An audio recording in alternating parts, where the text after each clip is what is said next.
IT job కోసం try చేస్తున్నారా? Coding ట్యూటర్లో training తో పాటు stipend and 100% job guarantee. Hello Ram గారు. హాయ్ నాగరాజు. జీవితంలో అంటే మనం చాలా హోప్స్ పెట్టుకొని వెళ్ళేటప్పుడు తెలియకుండా ఒక సడన్ బ్రేక్ వచ్చి మనం ఇంకా ఏం చేయలేమనేటువంటి నిరాశ నిస్పృహలోకి వెళ్ళిపోతూ ఉంటాము. ఒక హోప్లెస్లెస్ సిచ్యువేషన్. ఎవరిని బ్లేమ్ చేయలేము. నన్ను నేను మోసపోయానేమో అనేటువంటి ఆలోచన వచ్చేస్తుంది. లెగడానికి కూడా ఓపిక ఉండదు. సహాయం తీసుకోవాలనిపించదు.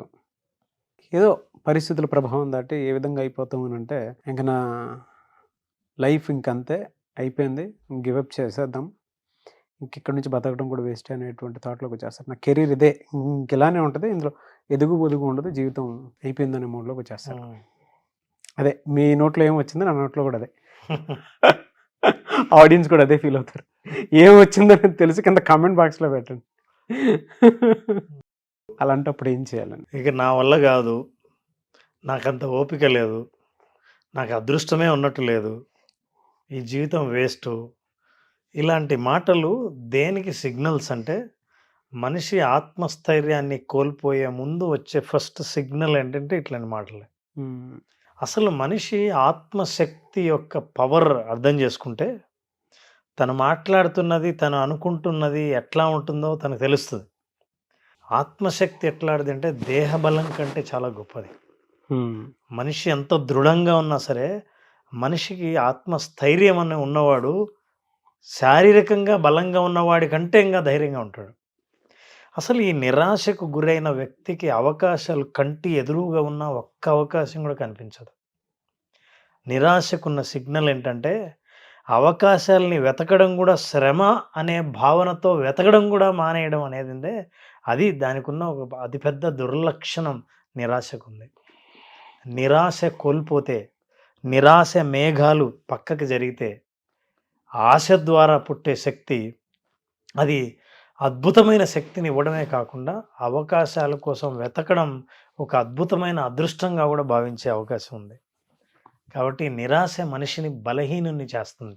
ఆంజనేయుడు సీతను కోల్పోయి రాముడు సీత కోసం వెతుకుతున్నప్పుడు శ్రీరాముడు ఆంజనేయ నువ్వు నాకు సహాయం చేయాలన్నప్పుడు నేను చేయగలనా అని ప్రశ్నిస్తే అతనికి ఉన్న సైన్యం మొత్తం మీరు మాత్రమే చేయగలరు అన్నప్పుడు వచ్చిన ఆత్మస్థైర్యంతో ఆ తర్వాత మనందరికీ ఆంజనేయుడు ఎన్ని గొప్ప పనులు చేశాడో మనందరికీ తెలిసిన విషయం. స్కాట్లాండ్లో ఒక రాజు రాబర్ట్ బ్రూస్ అనే ఒక రాజు ఉండేవాడు. ఆ రాజు యుద్ధానికి వెళ్ళి యుద్ధంలో శత్రువు చేతిలో ఓడిపోయి సైన్యం ఎక్కడి వాళ్ళు అక్కడ చెదిరిపోతే ఇతను తన తలదాచుకోవడానికి ఒక గుహలోకి వెళ్ళిపోతాడు. 6 సార్లు యుద్ధం దండయాత్ర చేస్తే 6 సార్లు యుద్ధాన్ని కోల్పోయి యుద్ధంలో ఓడిపోయి ఇక ఏం చేయాలా, లొంగిపోదాము, ఇక నేను యుద్ధాన్ని గెలవలేనని నిరాశలో ఉన్నప్పుడు ఒక గుహలోకి వెళ్తే ఆ గుహలో వర్షం పడుతుండగా అలాగే దాక్కుని చూస్తుంటే అప్పుడు అతనికి ఒక సాలీడు కనపడింది. సాలీడు గూడు అల్లుతూ ట్రై చేస్తుంది. అల్లుతూ ఉన్న ప్రతిసారి అది జారి ఆ గోడ మీద నుంచి జారి కింద పడ్డం, మళ్ళీ పైకి లేచి ఒక దారం అల్లటం, అలా దారం అల్లుతూ ఉంది. ఇది ఏంటోలే అని అనుకున్నాడు. కాసేపు సమయం గడిపించేసరికి ఇతని కళ్ళ ఎదురుగానే ఆ సాలీడు మొత్తం గూడు కట్టేసింది. ఇంత చిన్న పురిగే ప్రయత్నాన్ని తిరిగి చేస్తుంది సక్సెస్ అయినంత వరకు నేనెందుకు ఆగాలి అని అతని గొప్ప ఇన్స్పిరేషన్గా తయారైంది. ఈరోజు కూడా ప్రపంచవ్యాప్తంగా 600 సంవత్సరాల తర్వాత కూడా Robert Bruce king and spider అనేది పెద్ద ఇన్స్పిరేషన్ స్టోరీ. ఒక సాలెపురుగు నుంచి నిరాశ పడకుండా మనిషి ఎట్లా భవిష్యత్తు మీద మనం హోప్ కలిగి ఉండాలి అనడానికి ఆయన పెద్ద ఎగ్జాంపుల్. మనిషికి ఎప్పుడైతే నిరాశను మనం కోల్పోతామో మనం ఏం చేయాలన్న యాక్షన్ ప్లాన్ మీద ఫోకస్ చేస్తాడు. నిరాశ ఎప్పుడైతే కలిగి ఉంటాడో ప్రతి పని అందులో ఎలా చెయ్యకూడదో అనే కారణాలను వెతుకుతూ పోతాడు. ఏది కూడా అదృష్టం దానంతట అదే చేతికి రానే రాదు. మనిషి ఏలు వంగందే వెన్నైనా చేతకి మనకు రాదు అని అంట. మనిషిని చచ్చేవాడిని కూడా బతికించే మధురసాయనం ఆశ అంట. నిట్ట నిలువుగా చీల్చే మారణాయుధం నిరాశ. మనిషి నిరాశ పడితే దాదాపు చచ్చిపోయినట్టే లెక్క. అసలు ఎవడైనా ఎదగాలనుకున్న ప్రతి వాడికి ఎదురీత తప్పదు. అసలు అట్లా ఎదుగుతున్న వాడికి ఎదురీతే ఒక కసిగా కాటేస్తేనే ఆ కాటు నుంచే మనిషి పట్టుదల పెరుగుతుంది. అట్లాంటి పట్టుదల మనం పెంచుకుంటే తప్ప నిరాశ నుంచి బయటపడలేము. సో నాగరాజు, అగాధమగు జలనిధిలో ఆనిముత్యం ఉన్నట్లే శోకాల మరుగున దాగి సుఖమున్నది లేని, ఏది తనంతట తాను తన దరికి చేరదు, శోధించి సాధించాలి అదే ధీరగుణం అని అంటాడు మహాకవి శ్రీశ్రీ. కల కానిది విలువైనది జీవితం అని స్పష్టంగా చెప్పిన ఈ పాటలో నిరాశ నుంచి ఎట్లా దూరం అవ్వచ్చో మనకు తెలుస్తుంది. మనిషి ఇట్లా నిరాశకు గురైనప్పుడు, తానే మోసపోయానని అనిపించినప్పుడు, భవిష్యత్తులో ఏ వెలుగు కనిపించినప్పుడు మనిషి మొట్టమొదటి చేయాల్సిన పని ఏంటంటే ఒకసారి ప్రశాంతంగా కూర్చొని నేను నిరాశకు గురవుతున్నాను అన్న విషయాన్ని ఫస్ట్ యాక్సెప్ట్ చేయాలి. నిజానికి అప్పుడు యాక్సెప్టెన్స్ ఏమి ఉండదు, అన్నిటినీ వ్యతిరేకిస్తుంటాం. ఇది జరగకుండా ఉండాల్సింది, అది అలా అవ్వకుండా ఉండాల్సింది, నేనేం అట్లా ఏం ఫీల్ అవ్వట్లేదే అని అన్న బయటికి మాత్రం మనం ఎక్స్ప్రెస్ చేయం. కానీ you have to first accept, నేను నిరాశకు గురవుతున్నాను, నాకు ఆశ లేదు, అవకాశాలను వెతకాలన్న ఇంట్రెస్ట్ లేదు అనే విషయాన్ని నువ్వు ఫస్ట్ అక్నాలెడ్జ్ చేయాలి. ఓకే. సెకండ్ థింగ్, మీరు ఎప్పుడైతే రిలాక్స్ అయ్యారో ఇప్పుడు వస్తువులన్నీ ఉన్నట్టు కనిపించడం మొదలు పెడతాయి. లేకపోతే అవకాశాలన్నీ కూడా మొత్తం మబ్బుతో మూసుకుపోయి ఉంటాయి. ఎప్పుడైతే ఉన్నట్టు కనిపిస్తాయో ఒక్కొక్క గడ్డిపోచను తీసి మోకుగా తాడు అయితే అట్లా తయారు చేస్తామో, ఒక్కొక్క అవకాశాన్ని కూడా వదలకుండా అన్నిటినీ ప్రయత్నిస్తూ ముందుకెళ్ళాలి తప్ప, ప్రయత్నం ఎప్పుడు ఆపావో అదే మరణం అవుతుంది తప్ప ప్రత్యేకంగా మనిషి చచ్చిపోవాల్సిన అవసరం లేదు. ఏ ప్రయత్నం చేయకుండా నిరాశతో బతికే మనిషిని జీవోత్సవంగా ఉంటాడు తప్ప, జీవించి ఆశతో ఉన్న మనిషికి ఉన్నంత శక్తి అతనికి ఉండదు. కాబట్టి మనిషి ఆశ కోల్పోయినప్పుడు, నిరాశ ఉన్నప్పుడు, అవకాశాలు లేవని అనుకున్నప్పుడు you have to acknowledge yourself. Every small ఆపర్చునిటీని గుర్తించడం ఒకటి, ప్రయత్నం ప్రతిరోజు పేపర్ తీసుకొని నాకున్న అవకాశాలు ఏంటి, నేను చేసిన ప్రయత్నం ఏంటి. నిజానికి నువ్వు అవకాశాలు ఒక 5 ఉన్నాయని రాసినప్పుడు ఏం ప్రయత్నం చేశావంటే వాటి పక్కన కారణాలు కనిపిస్తాయి తప్ప ప్రయత్నాలు కనిపించవు. మీరు ప్రయత్నాలతో నింపండి. మీరు ఇలా నింపుతూ పోతుంటే, చేస్తూ వెళ్తుంటే, ఆశతో ముందుకెళ్తుంటే ఖచ్చితంగా ఎందుకో భవిష్యత్తులో ఒక సుందరమైన దృశ్యం కనిపిస్తుంది. మీ భవిష్యత్తు మీకు స్పష్టంగా కనిపిస్తుంది. అలా ముందుకెళ్ళిన వాళ్ళు నిరాశకి ఏమాత్రం బలిగారు.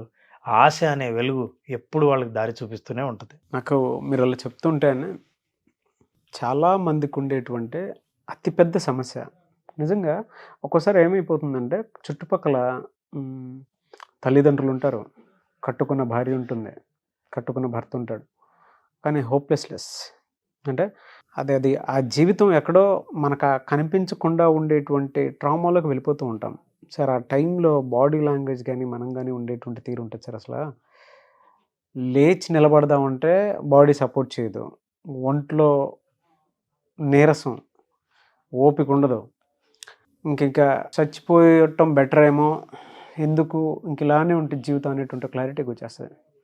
బట్ ఈ వీడియో ఒకసారి చూసిన తర్వాత జస్ట్ ఎవరికైనా సరే రిలాక్స్గా ఇలా ఒక చోట కూర్చొని డెఫినెట్గా వాళ్ళకి అనిపిస్తుంది అవకాశాలు ఏమేమి ఉన్నాయి మన కంటి ముందు ఆలోచిస్తే. ఎదగాలనేటువంటి ఆలోచన, కోరిక కనుకుంటే ఒక్క అవకాశాన్ని ఇలా పిక్ చేసి ముందుకు వెళ్ళిపోవచ్చు. ఎప్పుడూ కూడా సమస్యలో నుంచి చూడకూడదు, అవకాశంగా చూసి ముందుకెళ్తేనే దాని వాల్యూ తెలుస్తూ ఉంటుంది. మీరు చెప్తుంటే ఒక గైడ్, కోచ్, మెంటర్ పక్కన కూర్చొని చెప్తున్నట్లేదు సార్. ఒక ఫ్రెండ్ పక్కన కూర్చొని భుజం మీద చేసుకొని మాట్లాడుతున్నట్టుంది. అంటే అంత డెప్త్ విషయాలు చెప్పారు మీరు. Very happy for you sir. So ఎదురు దెబ్బ లేకుండా ఎదగాలని అనుకోవడం ఉందే, అది ఎట్లుంటుందంటే సంసార సాగరంలో స్టీమర్ మీద వెళ్దామని అనుకున్నట్టు ఉంటుంది.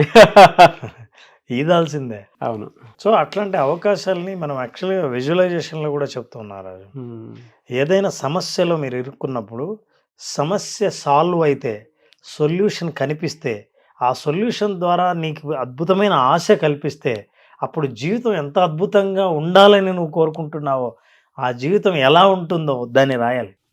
నా జీవితం ఎలా ఉంటుందంటే నేను ఇలా పొద్దున్నే చక్కగా డ్రెస్ చేసుకొని స్నానం చేసి డ్రెస్ చేసి నా వెహికల్లో నేను వెళ్ళాల్సిన చోటుకి బయలుదేరుతూ ఉంటే కారులో పాటలు పెట్టుకుని వింటుంటే ఆ లైఫ్ ఎలా ఉంటుంది అన్నది నువ్వు డిస్క్రైబ్ చేయాలి. డిస్క్రైబ్ చేసిందని విజువలైజ్ చేయాలి. ఆ విజువలైజ్ చేసినప్పుడు నీకు అవకాశాలు కనిపించడం మొదలుపెట్టాలి. చాలా మంచి లైఫ్ లెసన్స్ ఇందులో, లైఫ్ స్కిల్స్ కూడా ఉన్నాయి.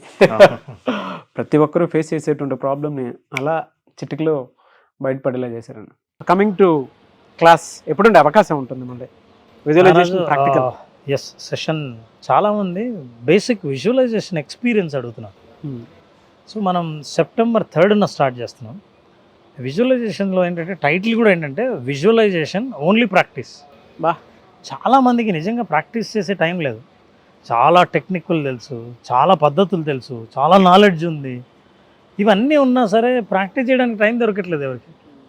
కళ్ళు మూసుకున్నప్పటి నుంచి విజువలైజేషన్ కోసం ఎప్పుడెప్పుడు తెరుద్దామా అనుకునే వాళ్ళందరి కోసం కళ్ళు మూసుకుంటే ఒక కొత్త లోకంలోకి ప్రయాణించి ఆ కొత్త లోకంలో మీరు కోరుకున్న ప్రపంచాన్ని సృష్టించగలిగే ఒక విజువలైజేషన్ ఎక్స్పీరియన్స్ని 5 రోజులు పాటిస్తూ స్పెషల్గా ఈసారి ఒక ఎపిసోడ్లో మాత్రం రాత్రి యోగ నిద్ర అన్న ఒక ఎపిసోడ్ చేస్తుంది. ఈ యోగ నిద్రలో ఎందుకు అంత స్పెషల్?